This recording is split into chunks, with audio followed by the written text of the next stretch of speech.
네, 여러분 주말 편하게 잘 쉬셨습니까?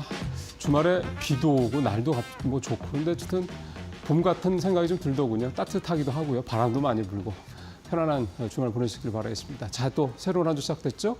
5월 19일 월요일입니다. 오늘 이데일리 신문 어떤 기사들이 나왔는지 좀 보겠습니다. 네, 오늘 뭐 당연히 경제지 톱 기사는 이걸 겁니다. 미국의 신용등급이 108년 만에 강등이 됐다. 무디스죠. 참고로 무디스는 최대 주주가 버크셔 해서이라고 하더군요. 무디스가 이제 미국의 최고 등급을 박탈을 했습니다.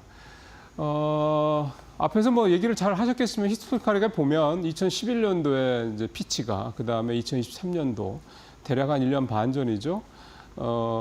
그때 이제 S&P가 국가신용등급을 최고 등급에서 한 단계, 트리플 A에서 이제 한 단계 내려서 AA1으로 이제 내렸고, 이번에 이제 무디스가 역시 이제 마지막 남았던 최고 등급을 부여하던 신용평가 기관이 이제 내렸습니다. 그래서 역시 이제 AA1으로 내렸고.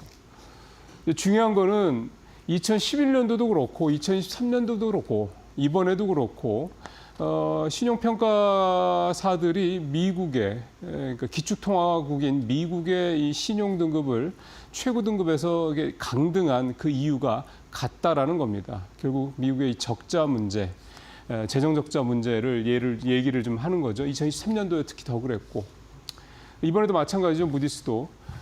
특히 이제 이번에 무디스가 신용등급을 강등한 그 배경 가운데 또 봐야 될 거는 역시 이 미국 공화당이, 그러니까 미국 정부가, 트럼프 정부가 감세 정책을 추진하고 있는 게, 물론 이제 하원에서 공화당 내 반환표가 나오면서 지금 일단 한풀 꺾이긴 했습니다만 계속 추진하겠죠. 트럼프 대통령이 이제 공약이기도 하니까 이제 그 부분이 더 이제 어떻게 보면은 이제 자극을 했다라고 좀 볼 수도 있을 것 같습니다. 26.2조 달러, 우리 돈 5경 730조 원의 지금 누적 적자 이게 쌓여 있죠.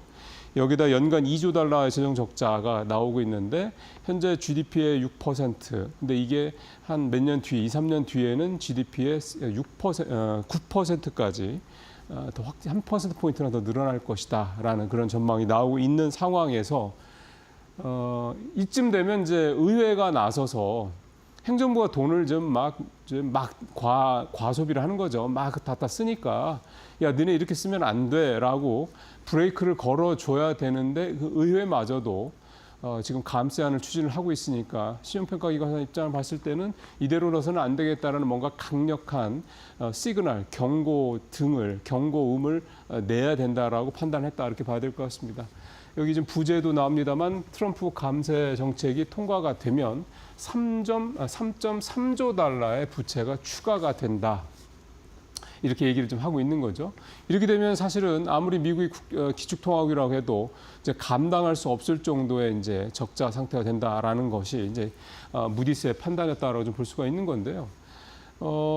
지금 그 올해 기준으로 연간 그 재정 적자, 그러니까 미국이 이제 적자를 낸 거, 국채 발행한 이런 것들에서 내는 이제 이 이자죠. 이자가 이미 국방비를 넘어섰습니다. 국방비도 넘어선 걸 수치를 보니까 국방비가 8,200억 달러 되면은 이자가 8,600억 달러 정도 되니까 훨씬 높더군요. 그러니까 1년 예산의 예를 들어 3분의 1 가까이가 이자 가운데 들어간다. 그게 정상적인 살림살이라고 볼 수는 없는 겁니다. 이제 그런 부분들에 대해서 계속 경고음이 드리는 거고요.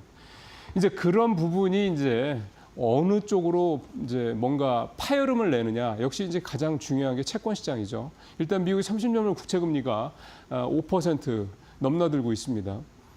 그 다음에 10년물 국채 금리도 지금 4.5% 거의 좀 근접을 했죠. 4.5% 넘을 가능성이 좀 높고요.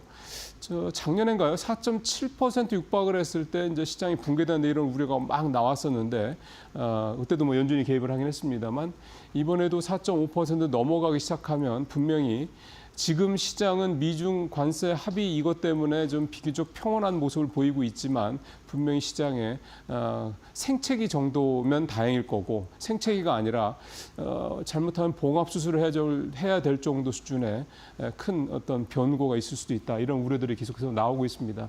채권 시장이 한번 무너지기 시작하면 주식 시장이랑은 다릅니다. 주식 시장은 V자 반등이라는 게 있지만 채권 시장은 V자 반등이라는 게 없습니다. 잘해야 나이키 모양처럼 나오는 거거든요. 그러니까 그만큼 채권 시장의 붕괴는 정말로 위험한 거기 때문에 이런 부분들도 좀 시장에서 우려하는 목소리도 좀 나오고 있다고 볼 수가 있겠습니다. 앞서 그 마켓 시그널 두 앵커분들이 잘 말씀해 주셨겠습니다만 2011년도 때는 S&P 500이 6.7% 급락을 해서 그때는 충격이 컸죠. 처음이었으니까. 근데 2023년도 S&P가 등급을 내렸을 때는 1.3% 떨어졌거든요. 그때는 국채 시장도 비교적 안정적이었고. 그럼 이번에도 이제 2023년 수준을 따라갈 거냐 이 부분은 모르죠. 뚜껑을 이제 오늘 저녁에 이제 열어봐야 되는 거니까. 다만 이제 지금 상황이 그때랑 항상 모든 게 다 같지는 않기 때문에 그러니까 기본적으로 이 재정 적자의 사이즈가 너무 커졌다라는 거에 대해서는 똑같은 점이지만 그 당시와 지금 상황이 좀 다르다라는 거는 지금은 일단 관세 리스크라는 부분이 좀 있고 그 다음에 금리를 좀 연준은 내리려고 하는 상황에서 전반적으로 인플레가 좀 계속 좀 자극이 좀 되는 그런 상황이다 보니까 불확실성이 커지고 있다라는 점 이런 점들이 이제 시장에서는 뭔가 좀 변수로 작용할 수 있다. 이게 긍정적인 쪽으로 가느냐 부정적인 쪽으로 갈 것이냐 뚜껑은 열어봐야 됩니다. 하지만 어쨌든 현재 상황으로 봤을 때는 만만치 않은 상황이 좀 진행이 되고 있다. 이걸 좀 말씀을 드릴 수가 있겠습니다. 자, 두 번째는 이제 증권면으로 와서요. 주간 증시 전망 좀 보죠. 사실은 연결되는 얘기입니다. 국가신용등급이 떨어진 이 상황에서 과연 우리 시장이 좀 어느 정도의 부담을 잘 극복할 것이냐 이 얘기가 되는 건데요. 2011년도나 2023년도 때는 우리 시장이 충격이 좀 제법 컸습니다. 미국 말고 우리 시장 얘기하는 거죠. 이게 아무래도요, 미국이 흔들리게 되면 우리 같이 미국 의존도가 너무 높은 나라다 보니까 경제 이 구조 자체가 원달러 환율은 급등하죠. 그러니까 좀 원화가치 떨어지고요. 그 다음에 성장률도 부진해질 수밖에 없고, 그 다음에 수출도 뭐 부진해지고 등등등 뭐 좋은 거 펀더멘털리하게 거시경제적으로 좋을 게 별로 없긴 합니다. 이제 그런 부분들이 이제 이번에 다시 한번 시험대에 오르고 있다. 오늘 아침에 나온 증권사들 전망들을 보면 뭐 긍정적으로 보는 데도 있지만 또 부정적으로 보는 데도 있기 때문에 사실은 모르죠. 뚜껑을 역시 열어봐야 되는 부분이긴 합니다. 자, 그래서 이번 주는 근데 신용등급 문제가 돌발 악재이긴 한데 미국 시장이 계속 오른 데 따른 또 우리 시장이 계속 오른 데 따른 이 단기 급등에 대한 단기 랠리에 대한 부담까지 또 사실은 안고 있습니다. 이 부분이 좀 겹쳐 있기 때문에 조금 이제 신중하게 좀 봐야 될 것 같은데 우리 주시장 5주 연속 좀 상승을 했고요. 지난주에도 코스피가 1.9%가 올랐습니다. 최근 한 달 새 2200까지 떨어져서 큰일 났다 싶었던 코스피가 2600까지 다시 좀 반등을 한 상황이고요. 그러니까 좀 단기간에 오른 데 따른 피로감을 이제 느끼고 뭔가 조금 분위기가 조금 이제 가라앉을 때가 됐다는 얘기가 좀 되는 거죠. 다만 이제 외국인이 계속 사고 있다라는 점, 이달 들어서 이틀 빼고는 계속해서 좀 코스피를 사고 있다라는 점은 긍정적입니다. 지난주에도 1조 원 좀 넘게 순매수를 하기도 했고요. 이번 주에 뭐 경제 일정들은 앞서 자세히 말씀을 하셨기 때문에 저는 이제 간단하게 훑기만 하겠습니다. 19일 날 이제 오늘 밤에 나오겠죠. 컨퍼런스 보드 경기 선행 지수. 이것도 계속 썩 좋지는 않습니다. 잘 아시는 것처럼. 그 다음에 우리 내일 20일 날 1일에서 20일까지 수입 수출 지표 나오고요. 그 다음에 보시면 이제 20일, 21일 연달아서 컴텍스 2025, 그 다음에 구글 개발자 컨퍼런스 2025 등등도 요게 있어서 아무래도 이제 반도체라든가 이 기술주 쪽, 빅테크 쪽 관련된 이제 기업들한테는 뭔가 좀 이벤트가 있을 때 이벤트 드리븐이라고 그래서 좀 이런 분위기에 따른 좀 효과가 좀 있죠. 그거 한번 보실 필요가 있을 것 같고 22일 날 S&P 글로벌 제조업 서비스 PMI 이게 사실은 최근 들어서 좀 계속 좀 꺾이고 있죠. 그래서 경기 침체에 관련돼서 자꾸 이제 약간의 좀 경고음들이 나오고 있는 그런 상황입니다. 유로존도 나오고 미국의 신규주택 판매, 미국의 부동산 쪽이 특히 캘리포니아 쪽이 좋지 않다라는 그런 기사를 저도 주말 새 좀 봤는데요. 특히 이제 캘리포니아가 실리콘밸리가 있기 때문에 결국 이제 IT 쪽의 분위기가 좀 계속해서 가라앉고 있는 게 아니냐 이런 얘기들도 좀 일부 나오고 있긴 하더군요. 그다음에 일본의 소비자 물가 지수도 나오는데 일본의 지금 30년물 국채 금리가 좀 6% 가까이 가더군요. 그러니까 일본의 국채 금리도 계속 좀 오르고 있습니다. 경기가 좀 좋아지고 있기 때문이다라고 얘기도 하는데 실제로 또 일본의 1분기 GDP는 또 조금 되돌아서는 모습, 그러니까 마이너스를 기록하는 모습도 좀 보이고 해서 일본의 경제 상황도 작년과는 좀 사뭇 분위기가 조금 요즘에 달라지고 있는 것 같다 이렇게 볼 수가 있습니다. 여기에다가 엔화 계속 강세를 만약에 보이면 지금 기본적으로 미국은 계속 달러 가치를 떨어뜨리려고 하는 거 아니겠습니까? 이런 상황에서 일본의 엔화 가치가 반대로 계속 올라간다 그러면 일본의 주식시장도 영향을 좀 당연히 받죠. 엔화 가치가 급등했을 때, 엔달러 환율이 즉 떨어졌을 때 일본의 주식시장이 타격을 받는 것들을 계속해서 봐왔기 때문에 일본도 펀더멘탈도 조금 흔들리고 있다는 점, 그다음에 엔화 강세 때문에 주식시장도 흔들리고 있다는 점, 그런 부분들이 좀 일본도 좀 눈여겨봐야 될 부분이라고 볼 수가 있겠습니다. 자, 세 번째, 증권면 또 세컨탑 기사인데 호실적 증권사 2분기도 맑음. 네. 증권사들 저도 뉴스브리핑 시간에 한 2번 정도 최근에 말씀드린 것 같은데 분위기 되게 좋습니다. 최근에 분위기가 좋았던 거는 일단은 이 대선 후보들이 뭐 5,000포인트, 3,000포인트 이렇게 그런 얘기들 좀 많이 하죠. 그런 부분들이 좀 있고요. 기본적으로 이제 밸류업에 대한 기대감 그러다 보니까 나오고 있고 또 금리 인하 한국은행이 계속 하고 있으니까 기본적으로 금리 인하했을 때 금융주들 좋지 않습니까? 그중에 이제 증권주도 포함이 되어 있는 거고. 최근에 증권사들이 계속해서 좋았던 또 이유 중에 하나는 이 실적에 대한 기대감입니다. 넥스트레이드가 3월에 이제 개장을 하고 난 다음에 거래가 확실히 늘었죠. 그다음에 최근 우리 주식시장도 굉장히 견조하고요. 그러다 보니까 아무래도 거래가 많이 늘면 당연히 증권사 브로커리지 수익 늘지 않습니까? 이러다 보니까 증권사들에 대한 실적 기대감도 최근에 증권사들의 주가를 끌어올렸던 이유가 됐는데 실제로 뚜껑 열어보니까 실적이 좋았죠. 그런 부분들 이제 작용을 하고 있는데요. 표 한번 볼까요? 좀 두 가지 그래프가 나올 텐데요. 하나는 왼쪽에 KLX 증권업 지수. 4월 초 9일 날 저 우리나라 시장 저점 찍을 때 702까지 떨어졌던 게 지금 한 달하고 한 일주일 만에 한 5주 만에 972까지 270포인트가 뛰었습니다. 30포인트가 넘게 뛰었죠.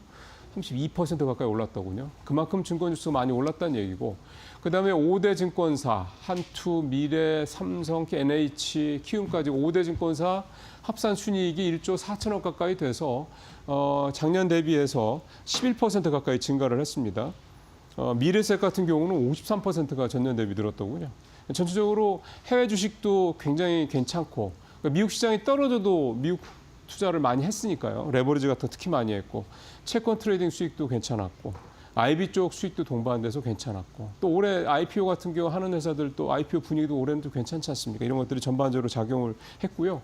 앞서 말씀드린 5개 대형사뿐만이 아니라 중소형 증권사들 현대차증권이나 IM증권 같은 경우도 실적이 상당히 좀 좋았다. 여기다 대선 후보들이 뭐 상법 개정안이라든가 배당소득 분리과세나 등등등 시장 분위기를 좋게 할 만한 여러 가지 재료들을 내놓고 있는 것도 시장이 긍정적이다. 증권주들이 그 수혜를 고스란히 받고 있다. 이렇게 볼 수가 있겠습니다. 자, 마지막 펀드와치는 아주 간략하게 말씀드리겠습니다. 표를 바로 보여주시면 이걸로 하면 뭐 사실 얘기 다 됩니다. 지난주에 탑은요, K 코덱스 운송 상장 지수인데 이게 한진칼 때문에 그렇습니다. 한진칼이 지난주에 굉장히 많이 올랐죠. 한진칼이 45%, 한진칼 우선주가 103% 올랐습니다. 그래서 이거를 담고 있는, 이거를 24%나 담고 있는 코덱스 운송 ETF 요게 14%로 가장 높은 수익률을 냈고 연초 이후에 15%니까 지난주에 수익률 거의 다 낸 거죠. 그 다음에 이제 신재생 에너지 쪽 계속 좋습니다. 뭐 태양광, 풍력 이쪽 계속 좋죠. 아무래도 대선 주자들이 계속해서 얘기를 내놓다 보니까 흔한 말로 이제 대선 수혜주가 됐습니다. 정치 테마주가 된 거죠. 9%. 반도체 여전히 꾸준합니다. 역시 9%. 4위도 이제 신재생 에너지 쪽이고, 그다음에 5위도 반도체 레버리지 쪽 7% 이렇게 가까이 해서 반도체 운송은 뭐 사실은 약간 돌발적인 게 좀 있고 재생에너지하고 반도체 쪽이 좋다 이렇게 봐야 되는 거고요. 지역별로 보니까 브라질이 5.4%, 브라질이 요즘에 트럼프 관세 리스크의 최대 수혜국이다 뭐 이런 얘기까지 나오고 있어서 좋고요. 근데 브라질은 지금 거시경제 썩 좋지는 않습니다. 금리는 계속 올라가는데 이 거시가 안 좋아지면 환율이 헤아라가 또 떨어질 수 있거든요. 그렇게 되면 환차 손도 있을 수 있기 때문에 그거 감안하셔야 되고요. 그다음에 개별 상품은 타이거 필라델피아 반도체 레버리지 상품이 26%로 역시 레버리지스러운 그런 수익률을 좀 냈더군요. 자, 오늘 뉴스프림 여기서 마치도록 하겠습니다.